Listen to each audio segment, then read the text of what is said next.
मुस्लिमों का एक त्योहार तो सिर्फ हत्याओं के लिए ही बनाया गया है, ईद उल अजहा, बकरा ईद। वर्तमान समय में इस त्योहार के लिए पूरी धरती पर औसतन 6 करोड़ जानवर ईद पर काटे जाते हैं। बकरा ईद पर तो केवल 6 करोड़ जानवर काटे जाते हैं, जबकि वैसे प्रतिदिन 23 करोड़ जानवर काटे जा रहे हैं। परंतु इन आंकड़ों के आधार पर भी हम बकरा ईद को सही नहीं मान सकते।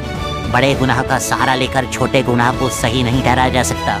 मुसलमानों के अनुसार मोहम्मद साहब की तरह ही अल्लाह के एक नबी हुआ करते थे, हज़रत इब्राहीम, जो कि यहूदियों और ईसाइयों के नबी से भी पहले दुनिया में आए थे।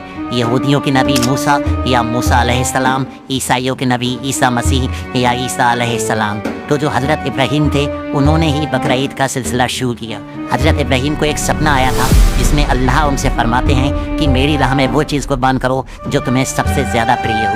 पहले तो वो जानवर कुर्बान करते रहते हैं, फिर भी सपने आते रहते हैं, तो उन्हें समझ आता है कि मेरा बेटा मुझे सबसे ज़्यादा प्रिय है, अल्लाह उसकी कुर्बानी मांग रहा है। फिर वो उसे कुर्बान करने चलते हैं तो अपनी आंखों पर पट्टी बांध लेते हैं, और जब छुरी चलाते हैं तो अल्लाह का करिश्मा होता है, बेटे के स्थान पर दुम्बा आ जाता है। उस समय से ये प्रथा आरंभ हुई। बाद में यहूदियों और ईसाइयों ने इसे नहीं अपनाया। फिर जब मोहम्मद अल्लाह के नबी बनकर इस दुनिया में आए तो उन्होंने इसे पुनः आरंभ किया, और उसी दिन जिस दिन इब्राहीम के हाथों अपने पुत्र के स्थान पर दुम्बे की कुर्बानी हुई थी, उसी दिन कुर्बानी करना पुनः आरंभ किया।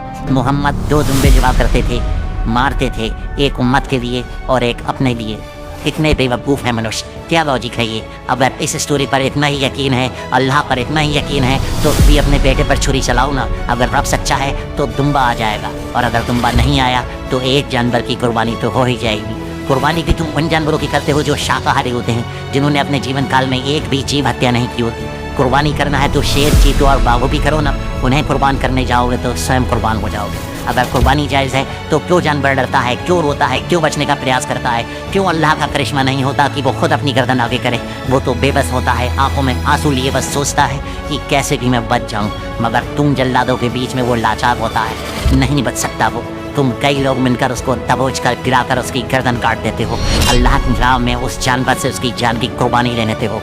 क्यों नहीं समझते कुर्बानी ली नहीं जाती, दी जाती है। कुर्बानी देना है तो अपनी किसी चीज़ की दो, अपनी मेहनत से कमाए हुए पैसों से जानवरों पक्षियों के लिए कुछ खरीदो, कुछ दान करो, उनके खाने पीने के लिए कुछ, उनके लिए घोंसले, उनके लिए घर खरीदो। परंतु नहीं, तुम तो जबरन कुर्बानी लोगे, किसी से उसका जीवन छीनोगे। किसी के भी जीवन पर किसी दूसरे जीव का कोई अधिकार नहीं।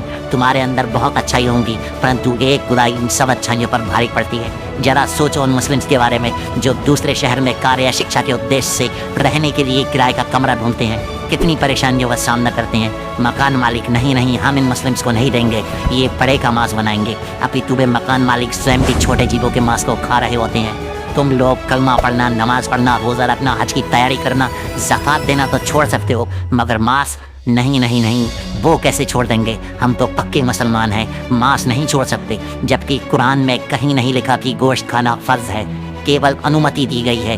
कुरान पुस्तक तब की है जब अरब देशों में गरीबी के हालात थे, पीने का पानी नहीं हुआ करता था, भोजन के लिए खेती तो बहुत मुश्किल बात थी।